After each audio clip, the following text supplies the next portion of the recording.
"This doesn't seem right to me," Phoebus said. "We should have run into something by now. A guard, a booby trap, or all of those sudden." Some of the skeletons leaning against the walls sprang to their feet in the blink of an eye. Phoebus and Quasimodo were surrounded. "They're not skeletons at all," said Quasimodo in shock. "They're men wearing disguise." One man stepped forward. Quasimodo recognized him at once.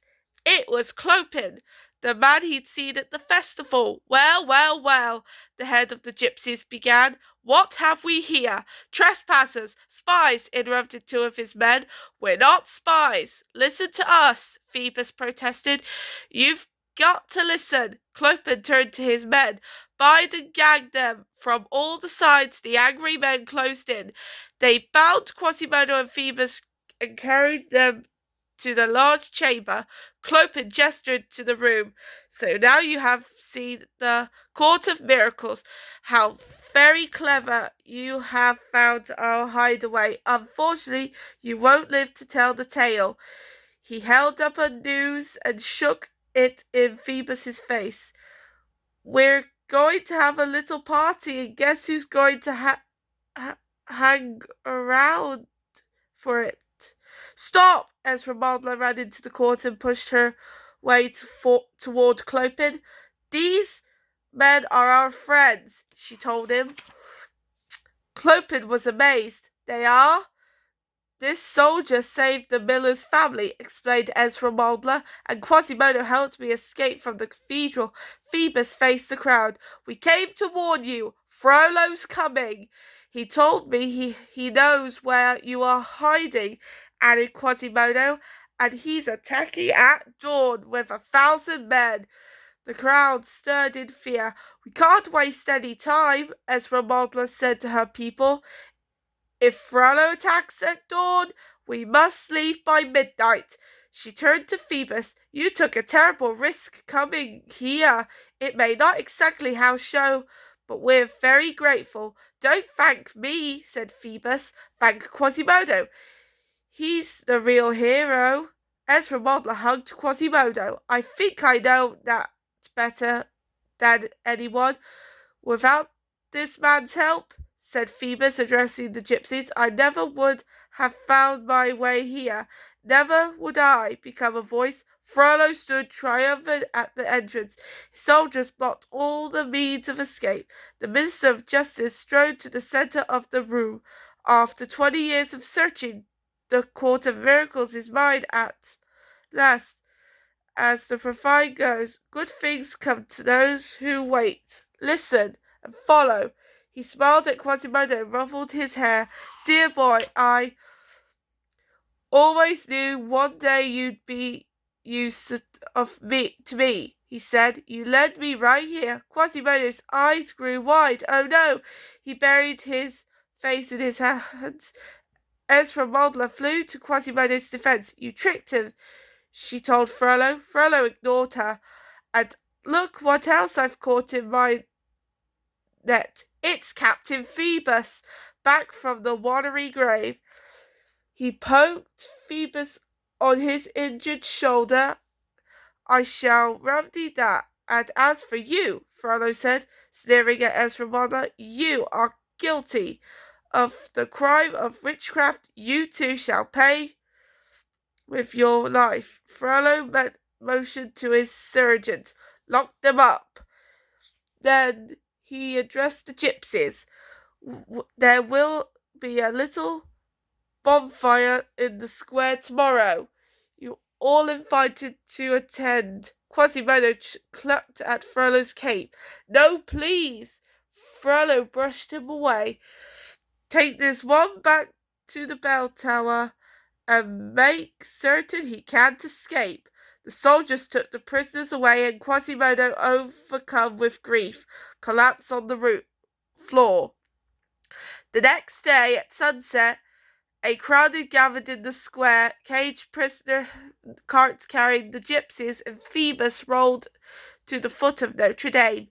In the center of the square, Esmeralda stood tied in a wooden post atop a pile of wood and straw.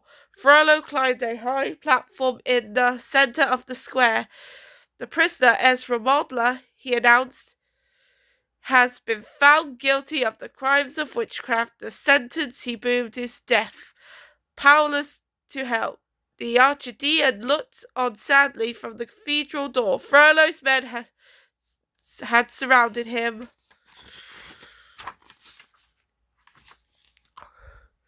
The crowd pushed forward towards the platform.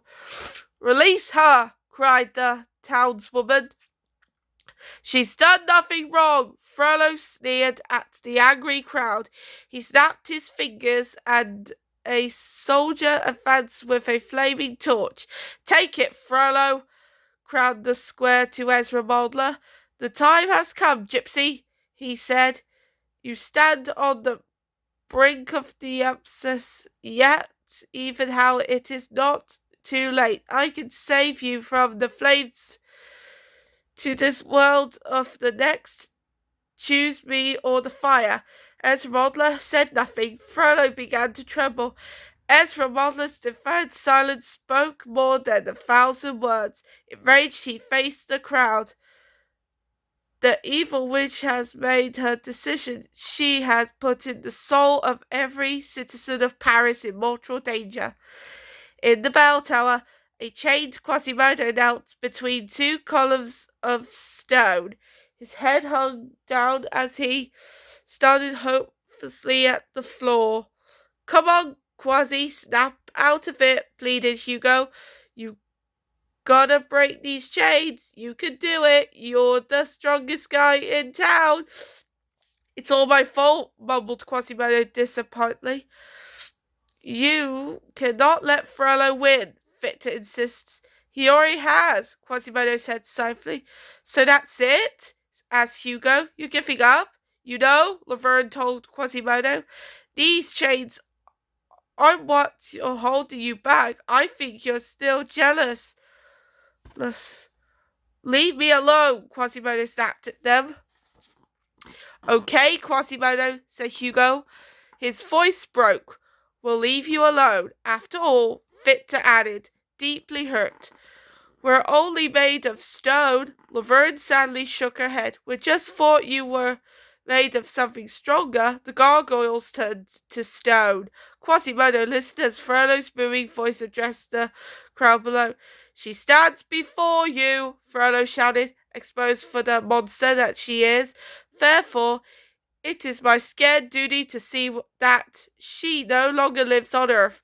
As fitting punishment for being a witch, the gypsy Esmeralda will be burned at the stake."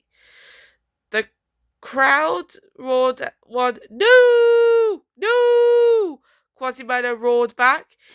He strained against the heavy chains they held fast, using every bit of his strength. He pulled again. Little cracks zigzagged down the columns. As Quasimodo struggled, a column toppled over and shook the bell tower. The bells of Notre Dame swayed and began to toll. In a few minutes, he managed to tug the chains loose. Freed, Quasimodo grabbed a long rope and tore to the edge of the parapet. Tying one end of the rope around the pillar, he flung his leg over the side and lowered himself from ledge to ledge. Meanwhile, Frollo tossed a torch onto the dry straw and stood back as it caught fire. Overcome by the heat of the flames, as the stifling smoke, Ezra Modeler felt unsuspicious.